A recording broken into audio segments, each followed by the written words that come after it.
El día de ayer habíamos empezado con las consecuencias de las cruzadas, ¿no? Y habíamos ido viendo 5 tipos de consecuencias, ¿ya? Voy a nombrar un concepto y usted me dice a qué consecuencia pertenece, ¿ok? Muy bien, empezamos. Las cruzadas produjeron un renacimiento de la literatura, del arte y de las ciencias. ¿Qué consecuencia es?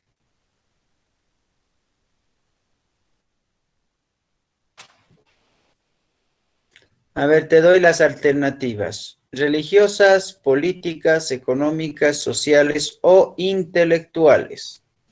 Intelectuales. Muy bien. Eso. Hay que utilizar así un poco, ¿no? Es muy como que va directo al punto, ¿no? Vamos con otro concepto, ¿ya? Abrieron el comercio del Mediterráneo en los pueblos de Europa Occidental, Génova, Venecia y Pisa. Económicas. Seguimos. Eso, muy bien. Otra de las consecuencias. Presentaron a los papas como los jefes supremos del mundo cristiano. Consecuencias religiosas, dice. Eso, muy bien. Otro. El desarrollo del comercio originó el enriquecimiento de la burguesía o clase social que vivía en las ciudades. Consecuencias sociales, dice. Muy bien, consecuencias sociales, perfecto. ¿Ya? También en las consecuencias sociales han visto que ahí es donde nacen los apellidos, ¿no? ¿Ya? Bueno, también hemos ido viendo nosotros en esta parte cuáles fueron las causas del resurgimiento de las ciudades y tenemos 3 causas importantes, ¿ya? Primero, ¿por qué por qué empezó a haber crisis del feudalismo? ¿Por qué empezó a haber crisis del feudalismo? ¿Se acuerdan que hemos hablado? ¿Qué pasó con los señores feudales? A ver.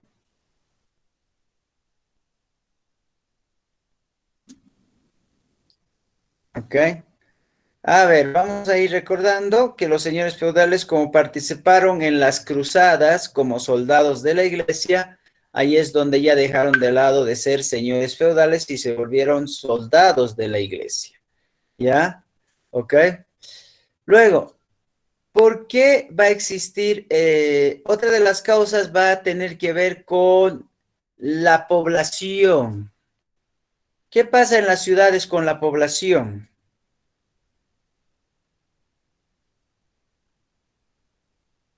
Sí, ¿se acuerdan que el día de ayer habíamos hablado acerca de lo que era la demografía? Entonces, ¿qué pasaba con las ciudades, con la población en las ciudades? Comenzaba a crecer de manera demográfica y así buscaba mejorar sus condiciones de vida, ¿no? ¿Ya? De una tercera causa, vamos a tomar en cuenta también que va a existir los avances agrícolas, ¿no? Porque la agricultura va a ser igual una de las bases fundamentales del proceso del enriquecimiento dentro de las ciudades. ¿En qué consistían estos avances agrícolas? ¿Cuáles eran? A ver, eran avances técnicos. ¿Cuáles eran estos? Recordemos. Los caballos, las ruedas y los molinos. Eso, ¿qué más? Una cosa más, igual que ayer, ¿no ves? Les dije, les recordé el último. ¿Con qué se prepara la tierra? Con el arado, ¿no ve? No nos vamos a olvidar del arado, ya que es importante. Ya habíamos visto algunas características de las ciudades medievales, ya originadas principalmente. ¿Quién me puede hacer una descripción de cómo era una ciudad medieval? A ver, yo les voy a mostrar el dibujito para que ustedes se acuerden. ¿Está bien? Y descríbamelo la ciudad, descríbamelo, ¿ya? Ahí nos recordamos de esto.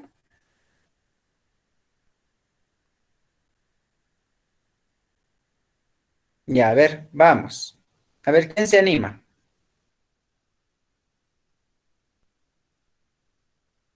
Dale, dale, vamos, a ver. Dice, ¿podrías repetir la pregunta? Descríbeme cómo era una ciudad medieval.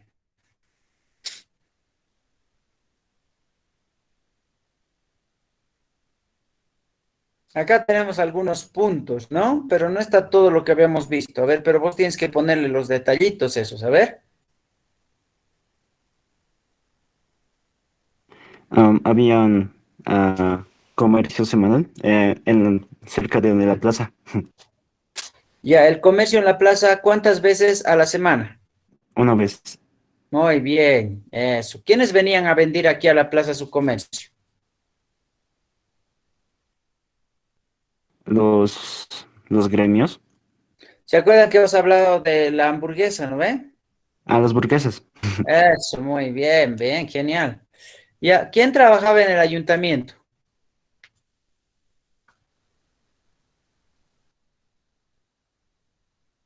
¿Quién trabajaba en el ayuntamiento, el a ver? alcalde, Eso, el alcalde y él,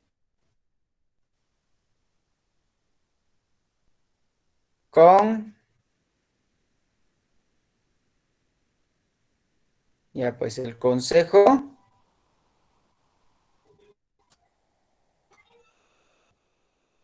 ¿cómo es? Consejo Muni. municipal. Eso, consejo municipal. ¿De qué se encargaba el consejo municipal? A ver si me dice.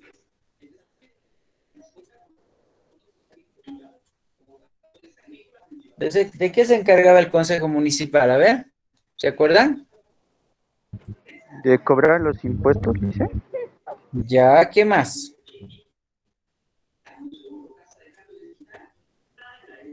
De la Administrar economía, de dinero. Eso, administrar el dinero. ¿Qué más?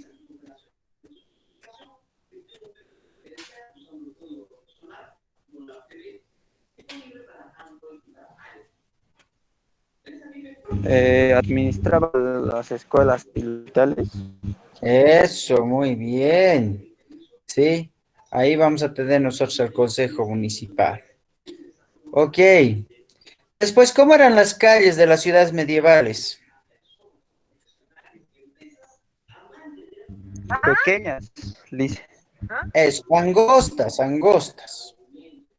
¿Sí? Calles angostas, ¿no? Ahí vamos a tomar nosotros en cuenta eso. ¿Ya? Ok.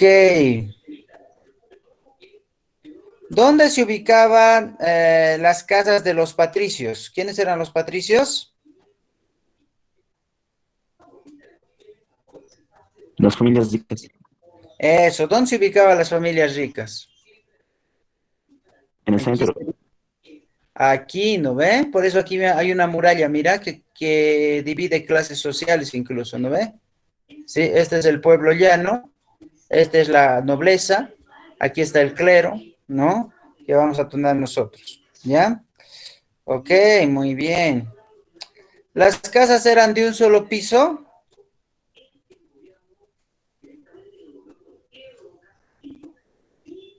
¿Las casas eran de un solo piso, de una sola planta? no, No, ¿verdad? Eran de varias plantas, hasta 3, 4 pisos, ¿no? Lo que ocupaba las casas. Muy bien. Ok, ya hemos visto la ciudad medieval. ¿Sí? Ok. A ver, ya habíamos visto esto. ¿Qué eran las guildas? ¿Se acuerdan de las guildas?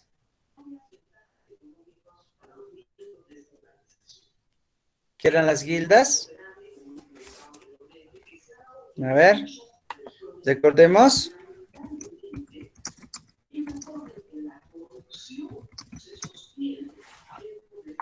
Era los conflictos entre comerciantes o problemas, dice. Ok, ¿qué eran las guildas? Eran una corporación de mercaderes o de comerciantes, ¿sí? Los gremios eran un conjunto de artesanos, también era un grupo de artesanos. Las guildas eran una corporación de mercaderes o de comerciantes, ¿ya?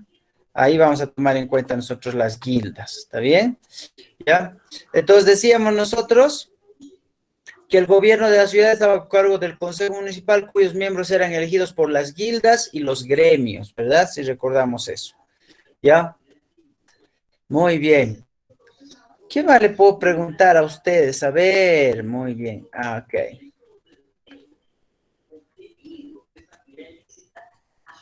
Sí, hablemos del capitalismo. ¿Cómo es que se da este capitalismo? A ver.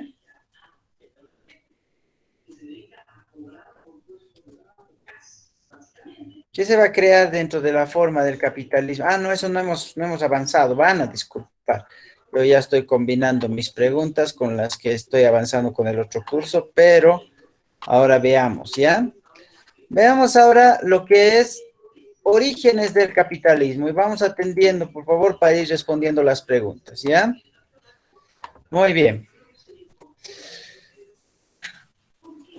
Vamos a hablar acerca del capitalismo. Ok, a ver.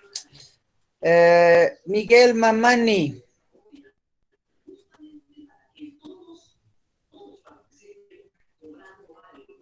Miguel no me escucha. Pablo Jimmy. Sí, dice. ¿Me lo puedes hacer una lecturita, por favor, de ese breve? Claro. Es importante señalar que durante este periodo se dieron las primeras manifestaciones del capitalismo, principalmente en las ciudades italianas y los Países Bajos. El comercio que se generó después de las cruzadas fue la fuente del capitalismo. Muy bien, Pablo. O sea, ¿con qué tendrá que ver el capitalismo? A ver, ¿quién se da cuenta? A ver. ¿Con qué tiene que ver el capitalismo? ¿Con qué factor?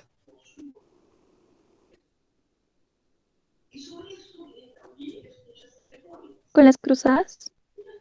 No, hay un factor muy importante que ahora también se maneja este término. A ver, ¿qué será? ¿Qué es lo que el hombre siempre desea en su vida? A ver, ¿qué es lo que desea tener el hombre en su vida? Eso quiero que me responda. Dinero, plata. Dinero, muy bien. Entonces, ¿con qué tiene que ver el capitalismo? Con dinero, ¿sí? Con plata, ¿ya? Entonces, ¿dónde se va a establecer esta situación del intercambio de dinero? O sea, para ganar dinero en él, como dice aquí, en el comercio. ¿Quién generó este comercio? ¿Se acuerdan ustedes de los que se dedicaban al comercio? Los burgueses. Muy bien, los burgueses que compraban de la clase baja para vender a la clase alta a un precio más alto, no más caro. ¿Ya? Entonces ahí vamos a ir nosotros estableciendo esto. ¿Cuáles son las fuentes del capitalismo? Primero, la acumulación de capital, o sea, la situación de tener más plata. ¿Ya? Entonces, como hay una situación de tener más plata, entonces va a tener que existir un vínculo entre los monarcas y el dinero. O sea, ahora el que va a tener más poder no va a ser el que tiene más tierras, sino el que tiene más plata. Otra de las fuentes del capitalismo también fue la Iglesia Católica, que administraba muchas veces esos capitales, esos dineros. El dinero tiene que ser resguardado o tiene que ser protegido, y para eso se van a inventar los bancos. Y principalmente, solamente las mujeres de clase alta podían hacerse costurar en sus propios domicilios, y eso generaba que aquella tenía plata, podía hacerlo, y eso demostraba que tenía también mucha riqueza. ¿Sí? Entonces nosotros vamos a ver estableciendo a partir de esto. ¿Ya? Entonces lo más importante dentro de estas fuentes del capitalismo va a ser la economía, la plata, ya que va a establecerse a partir de esa riqueza. Habíamos visto que en la época feudal los que eran más poderosos, más ricos, eran los que tenían más extensiones territoriales. En las ciudades medievales pasa al contrario. Los que son más ricos son los que tienen más factor económico, ¿sí? Y son los que tienen más poder y ocupan los lugares más importantes dentro de lo que es la autoridad también. Entonces, para identificar necesariamente nosotros vemos el resurgimiento urbano y cuáles fueron las consecuencias para que haya este resurgimiento urbano. ¿Por qué se llenan otra vez las ciudades? ¿Ok? Bueno, vamos a nosotros establecer que el comercio es el enlace que existe entre diferentes lugares. ¿sí? Entonces, vamos a establecer esa conexión a través del comercio. El comercio, dentro de su traducción, dentro de su concepto, ¿qué será? A ver si me dicen, ¿qué es el comercio?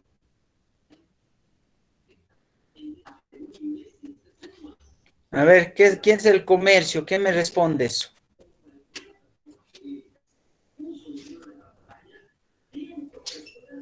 Ya, ustedes callados nomás, muchachos, tienen que saber empezar a expresarse, porque ya como les va a tocar ser profesionales, ustedes tienen que empezar a explayarse, ¿está bien? ¿Qué es el comercio? A ver,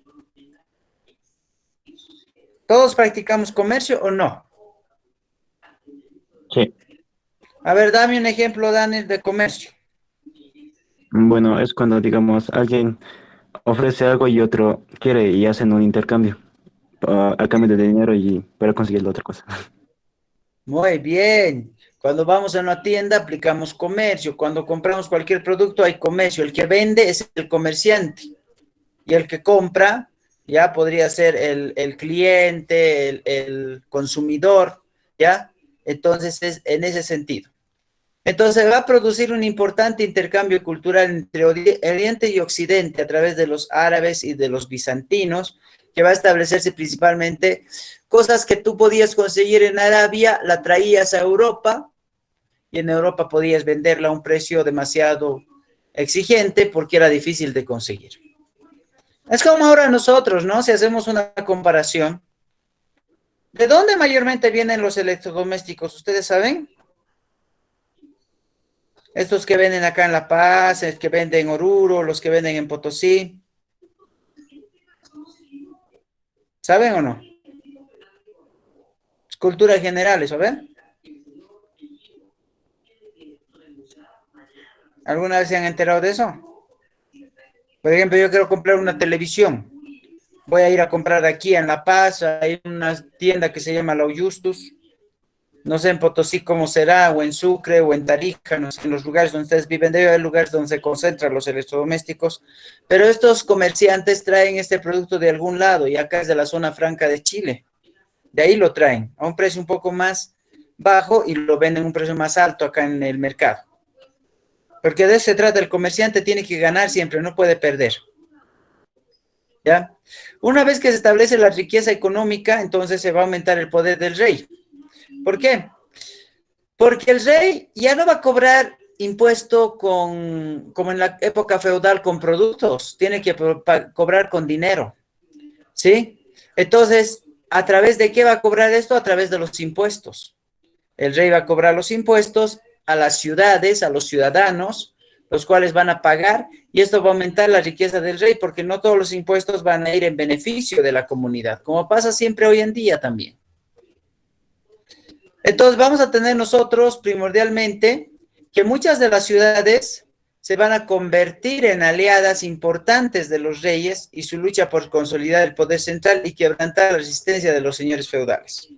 Ya no se va a tomar en cuenta los señoríos feudales, porque estos señoríos van a establecer como una restricción a poder crecer económicamente. Dentro del proceso del factor económico, si uno tiene la riqueza necesaria, puede tener el poder que necesita, ¿ya? Entonces, en algún momento vamos a establecer que los señores feudales no garantizaban ese tipo de progreso. Ok. Antes de pasar a la cultura medieval, voy a ir preguntando de esta partecita. Mira, orígenes del capitalismo, fuentes del capitalismo y consecuencias del resurgimiento de las ciudades a partir del capitalismo. Muy bien. Volvamos a repetir un poco. El capitalismo se originó gracias a qué, si ustedes tuvieran que completar la frase. El capitalismo se originó gracias al... Dinero. No, al... Comercio. Eso, al comercio, ¿ya? Y la fuente del capitalismo es el... Ahí nos dijo ya su compañera. El dinero, ¿sí? La fuente del capitalismo es el dinero. El capitalismo surgió gracias al comercio, la fuente del capitalismo es el dinero, ¿ya? ¿Por qué? Porque vamos a tomar en cuenta nosotros de que esto es parte importante del poder económico que tiene un gobernante. Las fuentes del capitalismo, acumulación de capital, el que tiene más plata tiene más poder. Vínculo entre los monarcas y el capital, vale decir, el que tiene más poder puede llegar a gobernar, ¿me entienden? La Iglesia Católica también se encarga del proceso administrativo de la economía. ¿Dónde guardo el dinero? Para eso se inventan los bancos. Y finalmente, si una persona es rica, se puede ir a hacer, o sea, hacer confeccionar su ropa en la casa, ¿no? Y eso es lo que pasaba con las familias más poderosas, ¿ya? Y las consecuencias de que las ciudades resurjan. La primera consecuencia es el comercio, ¿sí? El comercio, que es como un conector entre las ciudades. Segunda consecuencia, el intercambio cultural a partir de los productos. Tercera consecuencia, el aumento del poder del rey a causa de los impuestos que pagaban los ciudadanos. Cuarta consecuencia, la alianza de los ciudadanos con el rey para no ser parte de un señorío feudal que no les dejaba crecer, ¿ok? A ver, vamos a preguntar ahí, ¿está bien? A ver, mira, ahorita te acabo de decir para que tú me vayas repitiendo así como loro, si gustas, no hay problema. ¿Por qué se genera el capitalismo? A ver, ¿quién me dice? ¿Por qué se origina el capitalismo?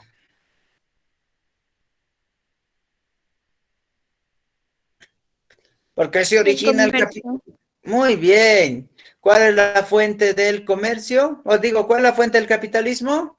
la economía, Eso, la economía, el dinero. Muy bien. Indíquenme cuáles son las fuentes del capitalismo en un listado que les he mostrado. A ver, acuérdense. La acumulación de capitales, ¿eh? Muy bien. Otro. los bancos, Ya, muy bien. Otro. La industria textil, Eso, la industria textil, ¿ah? domicilio. domicilio, Eso, no se van a olvidar, a domicilio siempre, ¿ya? Porque si me dicen solo industria textil no va a tener sentido la respuesta. Otro, a ver. de los monarcas y el dinero, o sea, mientras más dinero, Eso, más poder. el vínculo de los monarcas con el dinero. Muy bien. ¿Cuáles fueron las consecuencias del resurgimiento de las ciudades? A ver.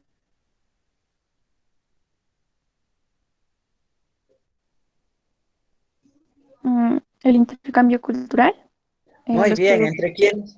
¿Entre quiénes? eh, Occidente y Oriente, Eso, muy bien. ¿Qué más? ¿Cómo aumenta el No, poder del rey? ¿Cómo aumenta su a poder? través de Con los los impuestos. impuestos, Muy bien, eso. A ver, ¿qué más? ¿Qué es lo que conecta a los diferentes lugares, a las ciudades diferentes? el comercio. Eso, muy bien, el comercio, ¿sí? ¿Por qué las ciudades rechazaban ya a los señoríos feudales? Porque no nos dejaban crecer. Eso, en un señorío feudal no podías crecer, pero en una ciudad sí, ¿no? ¿Ya? Entonces ahí vamos a tomar nosotros en cuenta. Ok, muy bien. Yo pienso que estamos un poco captando, es importante eso, ¿ya? Entonces, vamos con esta partecita ahora. La cultura medieval, ¿ya? Esta es una cosa muy bonita, la cultura medieval, ¿no? Porque hay cosas que se repiten en nuestro tiempo también con esto de la cultura medieval. Bueno, la Edad Media fue una edad de gran religiosidad y la Iglesia desarrolló un papel muy importante en la producción cultural de la época, manteniendo la tradición cultural de la antigüedad y desempeñando una importante labor educativa. La Iglesia no solamente se abocaba a dar el proceso religioso, sino también el proceso educativo y el proceso artístico, ¿ya? Nosotros vamos a tomar en cuenta que en la Iglesia se iba desarrollando todo lo que vendría a ser este proceso de instrucción. Y la iglesia construía escuelas y construía seminarios y construía un montón de cosas, no solamente para dar el enfoque católico como base fundamental de Roma, sino también para establecer lo que es la verdadera cultura, ¿ya? Entonces, las escuelas catedralicias que fueron construidas por la iglesia fueron los únicos centros de instrucción por mucho tiempo y vamos a tener en cuenta también los monasterios, ¿ya? Los monasterios, lugares donde se preparaban a los monjes, lugares donde se preparaban a los curas, para darles principalmente la teoría teológica acerca de la iglesia, ¿ya? Entonces vamos a ir nosotros tomando en cuenta que uno de los libros más importantes de la Edad Media, ¿cuál creen que es? A ver, ¿quién me dice? Ese se usa hasta nuestros momentos en la iglesia. ¿Cuál sería? A ver. La Biblia. La Biblia. Muy bien. La Biblia es uno de los libros más importantes. Bueno, vamos a hablar del pensamiento medieval, ¿ya? ¿Cómo pensaba la gente en la Edad Media? ¿Ya? Durante la Edad Media, el problema más importante que el hombre encontraba era la fe y la salvación. El hecho de que tengas que creer que existe un Dios y que todo lo que tú haces va a ser para Dios a partir de las cruzadas que habíamos visto anteriormente, ¿ya? Estableciendo lógicamente que todo tiene que estar en base a la fe religiosa, todo, ¿ya? Por esa misma razón se van a basar en la Biblia. La Biblia va a ser el tema más importante, más apasionante de esa época, ¿ya? Entonces, como la Biblia es el libro que utilizan, va a haber una ciencia que estudia esta Biblia y va a ser la teología. La teología es la ciencia que trata a Dios, todo lo relacionado a Dios, ¿ya? A partir del siglo XIII se va a producir lo que nosotros llamamos una elevación del desarrollo intelectual. ¿Por qué? Porque en algún momento no solamente se va a fundamentar a partir de la Iglesia Católica este proceso de enseñanza, sino también que hay otras religiones que van a empezar a influenciar en este proceso, como es la judía y la musulmana, que obviamente habían empezado a extenderse para poder identificar que la fe no solamente se va a centrar en un solo texto escrito que es la Biblia, sino que cada religión también tiene su forma de demostrar la fe y la creencia en un solo Dios. Pero la iglesia empieza a rechazar estas doctrinas nuevas que ponía de la judía, de la musulmana, ¿sí? Y va a empezar a establecer su propia educación a partir del uso de diferentes ideas. Una de estas ideas es la idea de la escolástica o de la ciencia de las escuelas de Aristóteles, ¿ya? Entonces, acá, ¿qué es lo que se va a enseñar? Fundamentalmente el cristianismo, para cimentar lo que es la Iglesia Católica, dejando de lado estas ideas judías y musulmanas, que en muchos casos la Iglesia decía que lavaban el cerebro de las personas, no tomando en cuenta la visión que en realidad se tomaba desde el punto de vista de la Biblia. Bueno, gracias al estudio en las escuelas y las universidades van a surgir otros maestros importantes. Y estos van a ser santificados. Tenemos a San Anselmo, San Alberto Magno y Santo Tomás de Aquino, que van a ser beatificados en algún momento por algunas de las enseñanzas que ellos promovían a partir de ese proceso. Por ejemplo, Santo Tomás de Aquino habla mucho de la fe cristiana dentro de su filosofía y establece que Dios es el único ser, él lo pone como algo materialista, Dios es el único ser que puede modificar la conducta del hombre. Si nosotros nos portamos mal, es porque en algún momento no estamos teniendo confianza en que alguien nos va a castigar. Si nosotros tememos cometer algún pecado, es que vamos a recibir algún castigo porque alguien nos va a dar esa lección y ese va a ser Dios. Siempre estamos nosotros conscientes de que debemos portarnos bien porque sabemos que Dios nos va a castigar. Esa es la mentalidad que nos han puesto desde la Edad Media. Entonces, este es Santo Tomás de Aquino y su base fundamental es la Biblia, ¿ya? Entonces, este libro, pues, ha sido traducido a muchos idiomas. Su idioma originario era el arameo, luego ha pasado al latín, luego ha pasado al griego y ha ido pasando por una serie de idiomas y conversiones para destacar que principalmente es un texto de guía que ayuda a poder mejorar la vida de la persona en base a la fe. Entonces, la fusión primordial entre la iglesia y el Estado va a tener que ver siempre con la situación religiosa. Ok, vamos a ver una preguntita acerca de esto, ¿ok? Muy bien, estamos avanzando de la cultura medieval, ¿ya? Lo que les quiero preguntar es lo siguiente. ¿Cómo se denominaban las escuelas creadas por la iglesia para poder enseñar la fe cristiana a sus discípulos o a los estudiantes? A ver, está ahí. Las catedralicias. Eso, muy bien. Como dice ahí, fueron los únicos centros de instrucción, ¿verdad? ¿Quiénes enseñaban en estos centros, en estas escuelas catedralicias?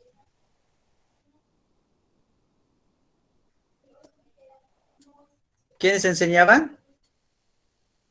Los monjes. Los monjes, después los maestros, ¿no? Que ya habíamos visto acá, como por ejemplo, acá lo tenemos, San Anselmo, San Alberto Magno y Santo Tomás de Aquino. ¿Ok? ¿Cuáles eran las dos influencias religiosas que iban en contra de la iglesia cristiana? Judía y musulmana. Eso, muy bien, ¿no? Con esas visiones, esas teorías, ¿no? Por ejemplo, hemos hablado de los musulmanes, ¿se acuerdan? Los musulmanes tienen una religión. ¿Cómo se llama esa religión?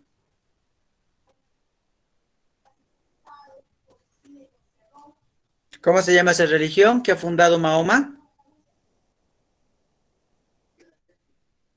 Ya pues, muchachos, no puedo que se olviden tan rápido. Por eso es que van las cruzadas contra esta religión. ¿Cuál religión es? Isla.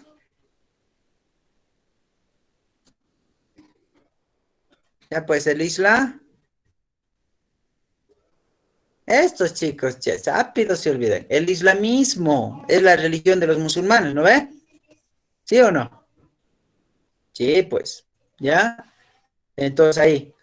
¿Cuál es el filósofo que usó la iglesia para cimentar la doctrina cristiana? ¿Qué ideas de qué filósofo? Santo Tomás de Aquino. No, este filósofo, ¿qué dice aquí? Aristóteles. Eso, Aristóteles. ¿Qué toman de Aristóteles? La idea de la escolástica o ciencia de las escuelas. De ahí sale el término escuela, ¿sí? Ahí vamos a tomar en cuenta nosotros, ¿ya? Muy bien. Vamos a ver la formación de los idiomas nacionales, ¿ya? Durante esta edad, la Edad Media, la lengua que se hablaba en un determinado tiempo era la lengua latina y luego se transforma para dar origen al latín vulgar, ¿ya? Y esta va a ser hablada por todo el pueblo. Del latín vulgar van a nacer los idiomas nacionales o las lenguas neolatinas como el castellano, el francés, el italiano, el portugués y el rumano. Entonces, después ya se va a desarrollar lo que es la literatura en esa lengua, ya sea castellano, francés, italiano, portugués o rumano, ¿ya? Y se va a escribir diferentes obras. Una de estas, por ejemplo, es la obra El poema de Cid, escrita en castellano, ¿ya? Y que narra las aventuras de héroes de la época medieval, ¿ok? Entonces, vamos a tomar en cuenta nosotros esa información. ¿De dónde nace el castellano? El castellano nace del latín vulgar. ¿De dónde nace el latín vulgar? El latín vulgar nace de la lengua latina. ¿Qué otros idiomas da origen el latín vulgar? Francés, italiano, portugués, rumano. ¿Ya? Entonces, ahí vamos a tener una conjunción de la formación de los idiomas. ¿Ya? Entonces, ya en una comunidad determinada, ya se establecería un idioma como base fundamental de esa ciudad. Por ejemplo, en Francia se hablaría el francés, en Italia el italiano, ¿ya? En Roma el rumano, en Portugal el portugués, en España el castellano. Entonces se va a ir distribuyendo ya por distintos lugares y ahí es cuando cada ciudad va a desarrollar su propio idioma, ¿ya? Pero todos vienen de una sola raíz. Todos los idiomas vienen de una sola raíz, de un solo idioma que va a ramificar en todos estos. ¿Cómo se llama ese idioma?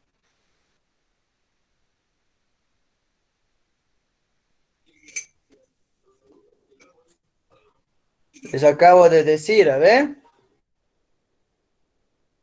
¿Cómo se llama ese idioma? ¿Se llama? Latín. Latín. Vulgar. Eso. ¿De dónde sale este latín vulgar? De la lengua latina. Muy bien, de la lengua latina. Esto hablaron a un principio, luego se va a transformar en latín vulgar, y el latín vulgar se va a transformar después en las lenguas neolatinas como el castellano, el francés, el italiano, el portugués y el rumano, ¿ya? Y a partir de la creación de estas lenguas se va a empezar a escribir literatura, ¿no? En base a cada una de estas lenguas. ¿Ok? Bueno, vamos a ver la literatura medieval. La literatura medieval exaltó al ideal del caballeresco, ¿sí? En los llamados cantares de la gesta, donde se contaban las hazañas de los guerreros de aquella época. Y aquí ya vamos a encontrar hazañas de las cruzadas también que van a estar escritas. Estos poemas fueron compuestos por juglares y cantores. Juglares son escritores de la época y cantores son aquellos escritores, pero en rima, ¿ya? Que recorrían las diferentes cortes europeas y luego se fueron transmitiendo oralmente. Estos también eran trovadores que recitaban sus poemas, ¿ya? ¿Ok?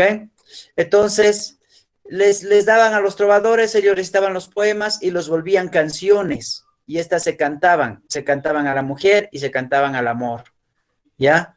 Entonces vamos a tener nosotros en algún momento que la literatura medieval ha dado origen a lo que es ya en la edad moderna vamos a ver el romanticismo como ilusión de la literatura medieval también, ¿ya? La literatura medieval da origen al romanticismo ya, pero en la época moderna, ¿sí? Establece lo que es la parte más importante del proceso de creación del ser humano. A las poesías en ese tiempo se les llamaba cantares de gesta. ¿Y quienes recitaban estos? Eran los trovadores, ¿ya? O también los músicos, quienes los convertían ya en tonadas musicales, estas poesías.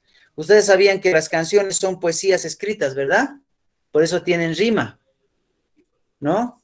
Entonces tendría que tener ese tipo de atonancia en el sentido de no ponerle a veces la letra, pero sí ponerle el ritmo, en el caso de las músicas. Pero cuando hablamos de la época media, lo que más interesaba era los versos, las letras que decían. Después también vamos a tomar en cuenta a la universidad, ¿sí? La universidad medieval era una institución de educación que comprendía un conjunto de maestros y discípulos que cultivaban la enseñanza.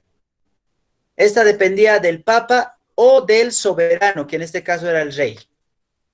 La universidad poseía la facultad de otorgar diplomas, de juzgar a sus miembros y de gobernarse por un reglamento propio, porque la universidad eran autónomas, como ahora son todas las universidades en Bolivia, las universidades públicas.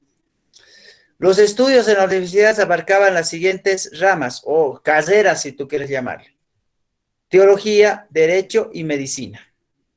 Además, comprendía un curso preparatorio de 7 artes liberales. Un curso preparatorio quiere decir un preuniversitario. Gramática, retórica, lógica, aritmética, geometría, astronomía y música. ¿Ya? ¿Qué es la gramática? A ver, ustedes me van a decir, ustedes deben saber, esto es un conocimiento general. A ver, ¿qué es la gramática?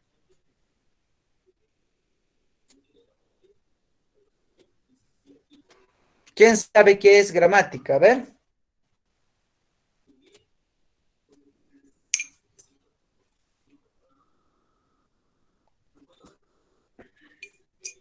¿Con qué tendrá que ver la gramática?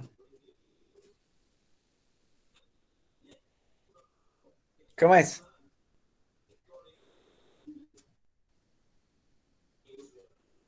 Ya pues, muchachos, a ver.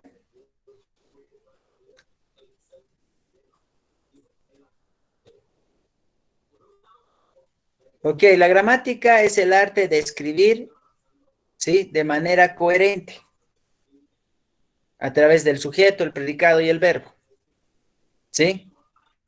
Entonces ahí vamos a tener nosotros en cuenta, ¿ya? Si uno sabía redactar, tendría que saber el orden de los componentes para hacer una buena redacción. La retórica es la forma de orar, no orar a Dios, sino hablar, dar un discurso, ¿ya? La lógica es el arte de razonar y solucionar problemas. Y la aritmética, ¿qué es la aritmética? A ver, eso sí deben saber, ¿no ve?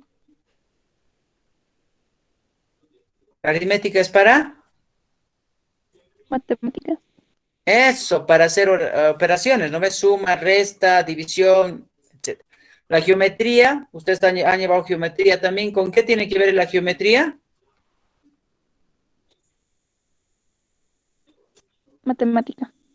Eso, pero con las figuras planas, ¿no ve? Geométricos, sí. Eso, triángulo, círculo, etcétera. ¿Ya? La astronomía tenía que ver con las estrellas, con el sol, con la luna. Y bueno, y la música que tendría que ver con el ritmo, el tono, la armonía, ¿ya? No música, no cantada como hacían los trovadores, sino música, eh, música instrumental, música representativa de la época media, ¿no? Esa música sacra, ¿ya? Entonces, las principales universidades europeas fueron la de Bolonia en el año 1088, la de París en el año 1170, la de Cambridge y Oxford en el año 1209, la de Salamanca en 1230 y la de Montpellier en el año 1240. ¿Qué se enseñaba en esta? Teología, Derecho y Medicina y los cursos de preparación para entrar a estas carreras, ¿ya? Entonces, en algún momento tú te pones a pensar, uy, gramática, ¿para qué carrera serviría? Para todas. Retórica, para todas. Lógica, para todas. Aritmética, para todas las carreras. Geometría también, astronomía y música, para todas, ¿ya? ¿Y cómo puedo aplicar esto en derecho? Ah, pues en derecho tienes que saber cómo redactar tus defensas, cómo hacer oración en un juicio, cómo razonar si un juicio sale correcto o no, cómo sumar ciertas dificultades dentro de un proceso legal, ¿sí? Cómo establecer o vincular las áreas o perímetros dentro de un determinado proceso, cómo identificar necesariamente la base legal de una determinada circunstancia, ¿no? ¿Ya? Así tendremos que ver nosotros, ¿ok? Entonces, eso se establecía. Las universidades se han hecho para profesionalizar a la gente una vez que ya tiene los conocimientos cimentados, ¿ya? Esto es una curiosidad. Dice que en un principio las universidades surgieron de los gremios. Los gremios eran conjunto de artesanos, carpinteros, zapateros, y estos agrupaban a los profesores y estos empezaban a agrupar también a los estudiantes para defender los intereses comunes de los oficios. Ser zapatero, ser carpintero, era algo que en realidad se establecía dentro de un proceso de enseñanza. Y también se decía que había 4 facultades en las universidades, la Facultad de Artes, de Derecho, de Medicina y de Teología. La Universidad de París fue una de las más importantes y sirvió de modelo a muchas otras como la de Oxford en Inglaterra y Salamanca en España. Ya es una curiosidad que podemos ver de las universidades. Ya, vamos a hablar de la ciencia. En un primer momento se creía que la hechicería era parte de la ciencia. Cuando un científico hacía algún proceso o descubrimiento en relación a las fórmulas químicas, se creía que era un hechicero. No se podía hacer, porque todo estaba fundamentado con base a la Biblia y con base a Dios. Y Dios decía que el hombre no era creador de las cosas, sino que era Dios el creador de las cosas. Así que cuando el hombre empezaba a crear, eso era brujería. Por ello, la Inquisición con Torquemada empieza a generar un tribunal religioso en el cual va a castigar a estos hechiceros denominados herejes y los va a quemar, los va a encender vivos, ¿sí? Y no solamente a los hombres, sino a las mujeres. Los hombres eran acusados de hechicería, las mujeres acusadas de brujas, ¿ya? Entonces, lo que pasa es que con el transcurrir del tiempo, la ciencia empezaba a florecer, ¿ya? Y en algún momento los alquimistas, quienes eran los encargados de eliminar en el proceso inquisitivo, establecieron que eso empezaría a ser una superchería. ¿Por qué? Porque la química no existía como ciencia en ese tiempo y tampoco se conocían las reacciones de los diferentes elementos químicos, los cuales darían origen a diferentes productos. Dejando de lado la química, viene la astronomía, que va a ser una de las ciencias que se va a entablar dentro de las universidades. Pero la astronomía se va a tomar en cuenta como un proceso netamente, ¿cómo decimos nosotros? Místico, a partir de los horóscopos que nosotros tomamos en cuenta, ¿no? Los horóscopos sacados de las estrellas, Aries, Tauro, Géminis, sacados de las estrellas, para ser traducidas al hombre como un designio o un destino, ¿ya? Pero vamos a tomar en cuenta nosotros que, ¿qué es lo que más rechazaba la ciencia? Era la Biblia, porque la Biblia era un elemento que todos consultaban en esa época y dejaban de lado el proceso científico. Pero se va a tomar en cuenta que a partir del siglo XIII vamos a tener algunos progresos científicos muy importantes. Por ejemplo, uno de estos es el sistema decimal, ¿ya? Se va a tomar en cuenta que las cantidades de 10 en 10 podían compensar mejor un conteo que aquellas que vas de uno en uno, ¿ya? Entonces ya las personas podían ir modificando su forma de conteo. También vamos a ver lo que es la incorporación del álgebra. Estos se van a incorporar al mundo cristiano porque se va a tomar algunas visiones, algunas teorías cristianas para ir identificando el álgebra como base fundamental de la matemática. Se va a empezar a crear la brújula náutica especialmente para el uso de los portulanos, ¿ya? Los portulanos son mapas que se empezaban a confeccionar en base a las navegaciones que los marineros hacían, ¿ya? Y también se va a establecer la invención del timón, que va a ser parecido a la brújula, pero en cuyo caso de manera mucho más física. Van a empezar a haber expediciones y una de ellas va a ser el de Marco Polo, ¿sí? A través del Oriente. Y también va a haber principalmente la disección de cadáveres para saber por los motivos que uno muere, y esto se va a aplicar principalmente con un método netamente científico. Ya, ahí tenemos algunos procesos. Acá, por ejemplo, tenemos a los hechiceros y a las brujas siendo quemados, aquí siendo torturados, así se los torturaba en la Inquisición, así se los quemaba. Luego vamos a tener nosotros las expediciones, ¿no? La de Marco Polo, por ejemplo, esta expedición, ¿ya? Y luego también vamos a tener nosotros un libro que es el libro de la alquimia, que te enseñaba cómo castigar a los herejes, ¿sí? De esa época, en la época de los alquimistas. ¿Ya? Vamos a ver ahora acerca del arte medieval. Y en el arte medieval tenemos dos estilos durante la Edad Media, que es el romántico y el gótico. El arte romántico, predominante hasta el siglo XII, esencialmente rural, que se hacía en el campo, fue reemplazado por el arte gótico a medida que crecía y se desarrollaba las ciudades. En el campo, en el campo es el arte románico y en las ciudades es el arte gótico, ¿ya? El románico era un estilo sobrio y austero con paredes anchas y reducidas aberturas. Aquí lo tenemos, ¿sí? Estilo románico, ¿ya? El estilo gótico fue fundamentalmente un arte urbano caracterizado por la construcción de grandes catedrales que distinguen por su marcada verticalidad y gran luminosidad interior debido a los grandes ventanales adornados con hermosas catedralías llamadas comúnmente vitraos, los vitrales, ¿sí? Bueno, a partir del siglo XIII se va a empezar a imponer este gótico y así se va a llamar este arte derivado por los godos, ya gracias a los godos. Acá tenemos el arte gótico y tenemos el arte románico, ¿sí? ¿Ya? Ambos tienen columnas, ¿ya? Pero la diferencia son los techos. Este es un techo angular, ¿sí? Y este es un techo elevado. Los ventanales, aquí tenemos los vitrales, los vitraux, que llamaban esa vez, ¿ya? Entonces, de esa forma, ¿ya? Acá tenemos algo mucho más en vivo. Este es el arte románico, ¿ya? Arte románico. Sus ventanas angostas y chicas, como en las iglesias coloniales, ¿ya? Y tenemos el arte gótico. Vitrales, con vitrales en los techos, vitrales en las ventanas, ¿sí? ¿Han visto este tipo de iglesias acá? ¿Quién me dice? A ver.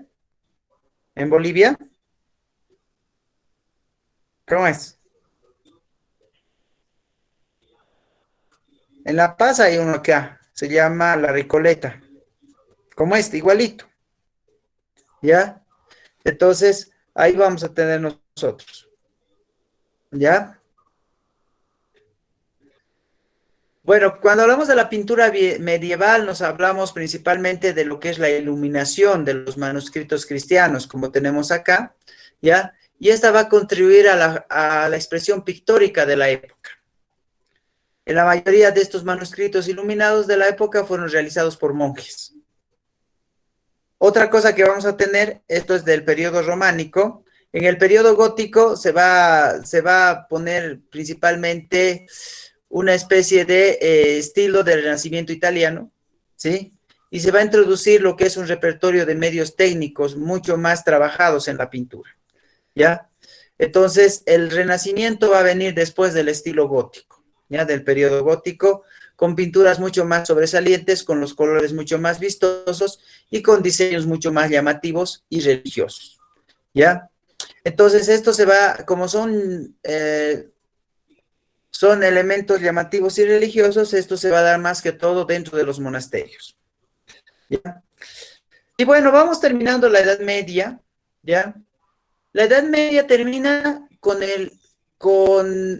principalmente con el descubrimiento de América, pero tenemos otros enfoques que vamos a ver dentro de los acontecimientos que terminan con la Edad Media. Primero tenemos la caída de Constantinopla, sí, en el año 1453, ¿ya? Capital de Roma en su primer momento, ¿ya? Luego la utilización por primera vez de la imprenta en el año 1456. Y finalmente el descubrimiento de América en el año 1492. Ahí es como termina la Edad Media, con el descubrimiento de América, que vamos a ver nosotros ya con la edad, decimos con la edad moderna, ya el desarrollo de la edad moderna. Alguien le puede decir, ¿verdadero o falso? La Edad Media termina cuando surge o cuando se da la caída de Constantinopla. Tú tienes que poner verdadero. La Edad Media termina cuando se usó por primera vez la imprenta. Verdadero. La Edad Media termina cuando se descubre América. Verdadero. ¿Ya? Entonces, cualquiera de estos eventos puede marcar el fin de la Edad Media, pero el que más sobresale siempre va a ser el descubrimiento de América. ¿Ok? Bueno, vamos a tomar en cuenta esos datos para poder identificar la información. Muy bien. Perfecto, muchachos. ¿Ya? Entonces, en su material de ustedes hay unos cuestionarios que ustedes si quieren pueden ir completando, ¿ya? Les voy a ir mostrando acá en el material que ahora tengo que ponerles, ¿sí? Ustedes pueden ir viendo aquí después de fin de la Edad Media. Aquí hay unas preguntitas que se les hace por partes, ¿ya?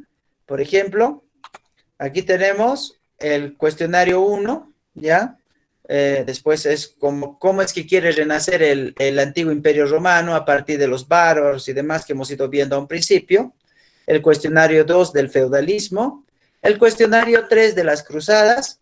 El cuestionario 4 de las ciudades medievales. Y el cuestionario 5 de la cultura, de la importancia de la literatura, los idiomas y todo eso lo que hemos visto este último. Entonces, ustedes pueden ir completando esos cuestionarios a modo de ir practicando primordialmente lo que vendría a ser yo la información que sé de esas épocas. Muy bien, ¿ok? Entonces, vamos a ir viendo nosotros. Ok, lo que vamos a hacer es lo siguiente, ¿ya? El día de mañana nos vamos a abocar a hacer resumen de todo lo que hemos visto de la Edad Media, ¿está bien? Para que podamos captar un poco más la información, como siempre hacemos. Nuestro resumen, yo les paso la información hoy día, ustedes lo van a tener ya en sus classroom de la Edad Media, ¿ya? Y hacemos el resumen mañana. Una vez que hagamos el resumen, terminemos el resumen, vamos a dar nuestra evaluación de esta parte de la Edad Media el día viernes. Y el mismo viernes, una vez que demos la evaluación, vamos a empezar la Edad Moderna. ¿Ok? Muy bien. ¿Alguna pregunta? ¿Alguna duda? Carol, Kevin, Daner. Luis. Muy bien, ok. Entonces nos vamos a ver el día de mañana a las 5:30. Vamos a seguir con el segundo tema de cívica, ¿ya? Y se van a cuidar bastante, ¿ok? Nos vemos mañana, ¿ya? Hasta mañana.